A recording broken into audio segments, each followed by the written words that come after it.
Ladies, gentlemen, they, thems, good evening and welcome to tonight's episode of the Private Property Podcast. I'm your host, Sibs Matiela, and it's a very exciting day because we are coming to you live from the property show in Sandton, Johannesburg, because all roads have led to the property show like we were telling you months before. We are going to discuss all of the things that are happening at the property show, bringing you the speakers, give you the exhibitors, honey, give you everything that you would have missed if you were not here. Joining me right now, actually, is the CEO and co-founder of Mortgage Market, Mr. Tim Akinnusi. Thank you for joining me. How are you? I'm very well. Thanks for having me, Sibs. Absolutely. Tell me more about your business, Mortgage Market. How do you help first-time home buyers?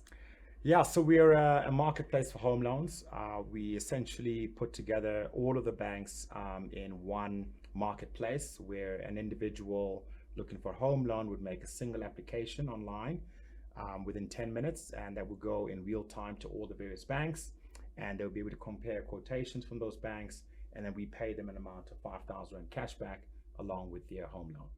Who do you give the 5,000? Huh? Yeah, Tim, who gets the 5,000? the 5,000 goes to you as the applicant. Just for free? Yes, because you'll be making your application by yourself online. We do have service advisors that guide you through the process, but because you are taking charge of this home ownership journey, we pay you that 5,000 Rand when your property gets registered. Hey, Tim. It's our shared value model. We understand that buying a house is a very expensive endeavor. It comes with a lot of costs, and for us, we took it upon ourselves to say that where we can split our revenues with our customers who support our business, we're able to then give them back. I stand behind you 100%. Thank you. Listen, as a potential home buyer approaches your company, take us through the process of assessment and what you guys do. Right. So literally they create a profile online. It takes about a couple of minutes to do. And they can click pre-populate there, which pre-populates all of their information from Experian onto the application form. They complete their income and expenses, and they upload their supporting documents such as their ID, their pay slip, and bank statements. And they click the submit button. And that then goes in real time to all the various banks that are on our platform, which is all the commercial banks. And literally within a day, the commercial banks start coming back with quotations that populate onto the client's profile. And then you can now actually compare apples with apples because you're seeing the various quotations, and you can then decide on what the best deal is. Typically, you expect that your primary bank would give you the best deal. But if they don't, at least you have the second or the other lenders in the marketplace, you have their quotations in which to then negotiate with your primary bank to make sure that you're getting the best possible deal. And the moment you've made that selection, you can literally accept that offer online, and it will trigger a response back to those primary banks or the bank that you've chosen. And thereafter, they will assign an attorney who will then see to the registration of your bond over in your property. And as soon as that gets registered in about 3 months' time, we then pay you back 5,000. We call you up, we ask for your banking details, and we transfer the funds into your account. I'm loving this 5,000 story. Listen, just based on your experience, what would you say are the most common mistakes that first-time home buyers make? Yeah. So the first one is not understanding that this is a long-term transaction that you're making, right? Not just from the banking perspective, but also you as a property owner.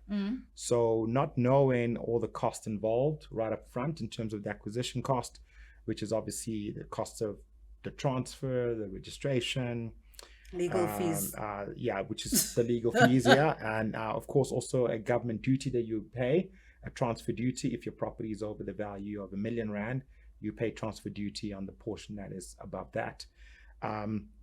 And then the banks will charge you an initiation fee of about 6,000 Rand, which you can capitalize onto your home loan, but you can pay that upfront.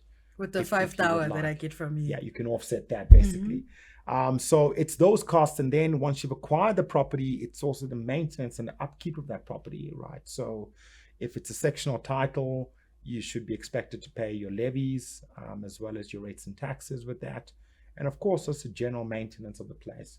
So it is a huge responsibility, and you've got to have a steady income stream to keep up with that responsibility, because the last thing you want is not to be able to pay those costs on a monthly basis, either the maintenance cost or your bond cost, and you end up in a very difficult position where that property now is a liability because it's not been well maintained. So that is the first thing, and then the second thing is about understanding the stage of your life that you're in, because if you buy property because you were single and you expect to be single Did you for point a long at time, yourself? no. I'm just checking. I am married, but if you were single. Oh, not you were Not single, me, but if not- someone was yes, single. well, someone was Got single, it. yes, yeah.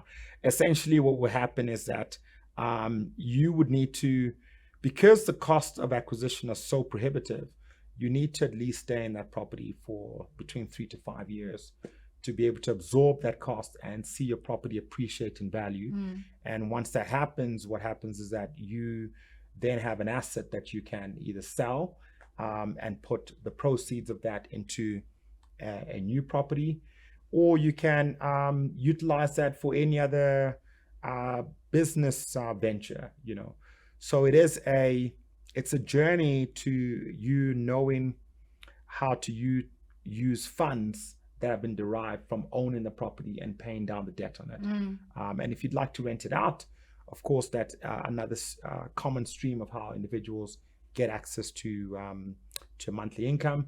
I do the same on my properties. I'm a landlord, so each month I expect that my tenants would pay me On time. And a certain amount that I can then utilize to do other things with them, as well as maintain the property itself. What trends are you seeing now when it comes to people who are buying homes for the first time and current buyers who are now just investing in more property? All right. So what we are seeing is that buyers are looking for places that they can use for Airbnb, which is more the short-term rentals. And I think that is seemingly a lucrative endeavor if you buy in the right area, if you are active in your management of that property. With the Airbnbs, obviously, the more client you get on a daily basis, the more management you are effectively doing, but also the more income you can earn from that. So that's one of the key trends that we are seeing. And because of what COVID has done and the impact of that, we are seeing more people buy property to also use as a way of working from that property, using it for other multiple uses. I suppose because we had to stay inside for so long, people Absolutely. had to rethink, this is the space I'm in. Yes. And I'm here. Now I must work from here. I must raise my kids from here. I must exercise from here. I must relax from here and also wind down because you could only take a walk for an 100%. hour a day outside. 100%. So people are saying, my house has to be, the utility of it has to be there. It has to have a multi-purpose function in various rooms that I can convert into a study or a Zen area or a place of leisure. So you've got to be able to do a lot more with your house these days. And I think that sentiment has just increased why people go into property, because they want that comfort. In the case of another lockdown, obviously something like that was never known to us, that we could be shut down for such a protracted period of time. So people have learned that, that is possible, and you need to have a home that is just more than just for shelter, but also gives you that multiple, usage for it, Yeah. And sometimes that lockdown is more than 21 days, Mr. President.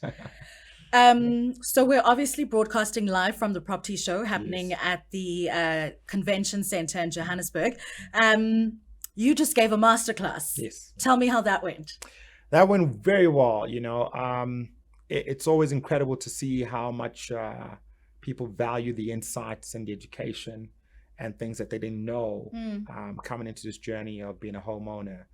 And lots of questions that I took and lots of insights that I shared, particularly about the journey of you becoming a homeowner is actually a profitable endeavor for a lot of other players, right? Because there is so much to be done from the attorney side to the estate agent that take a fee, to the banks that come in, to even ourselves, the originator.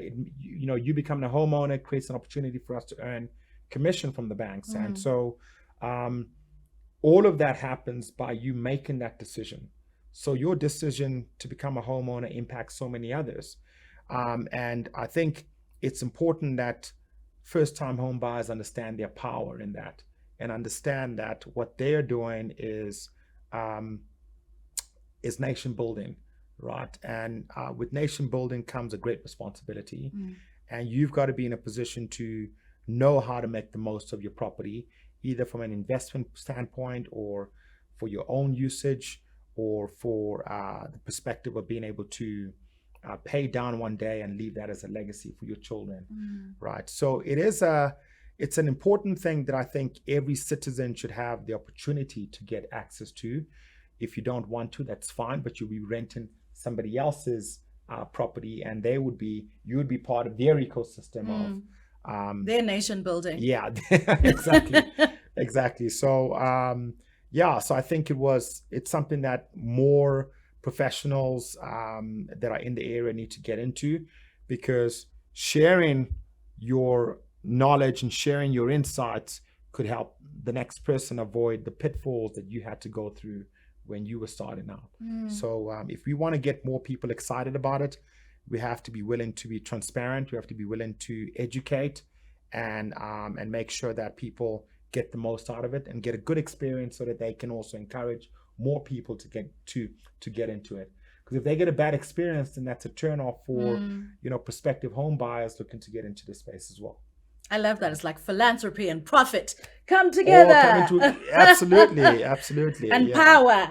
And power, and even when I look more broadly at the subject matter of property, I think about what property developers and the role and the responsibility that they have towards nation building is that if you want to, make this a sustainable endeavor, you've got to be willing to have a mindset that puts people before profits. Absolutely. Right. As opposed to if you were selling, say, high-end luxury goods, by all means, charge, whatever you want to, and be completely capitalistic about that. But if you're looking at getting into property, which is, deeply rooted in society, you need to know that there's a responsibility to balance that and to think about who you're purchasing, or who you're building for, or who you are giving a service to, because they have a big responsibility on their hands too. Tim, someone who's watching this now and thinking, you know what, I should have been at that show, or I should have given my own masterclass at that property show that weekend.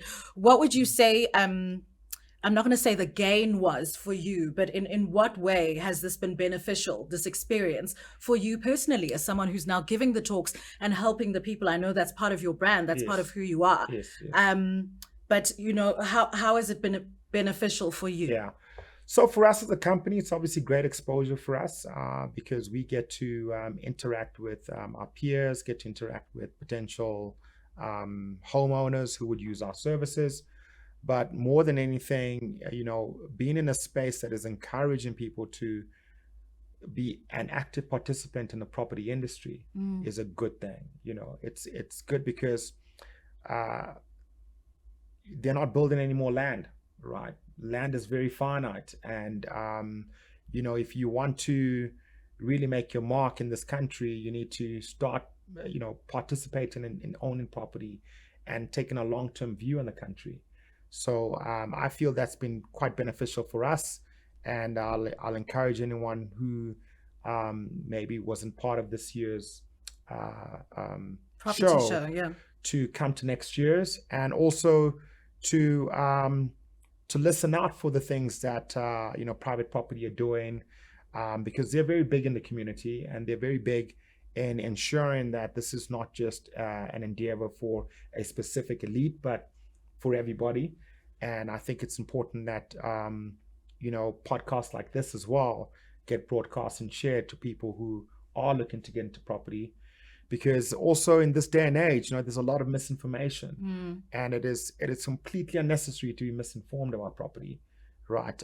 So you want to, stick with the people that know what they're doing, who are sincere experts, and who can give you the right information in your journey. I love this. Tim Akinnusi, the CEO and co-founder of Mortgage Market. Where do people find you if they want to? They can reach out to us on Instagram at mortgage.market. We obviously post a lot of useful content there, or get onto our website, which is mortgagemarket.co.za. We'll give you access to the top 7 banks in the country. And of course, we'll pay you 5,000. The 5,000. That's why I asked how people can reach you. I'll never forget this 5,000. Listen, Tim, thank you so much for joining me. Please enjoy the rest of the property show. And I look forward to seeing one of your... Are you going to be speaking again? I'll be on a panel discussion next. Perfect. I'll see you at that panel discussion. Awesome. That's all I have for you right now on the Private Property Podcast. I'm your host, Sibs Matiela, bringing you everything you need to know from the property show that's happening live at the Sandton Convention Center right here in Johannesburg, South Africa. I will see you on tomorrow's episode.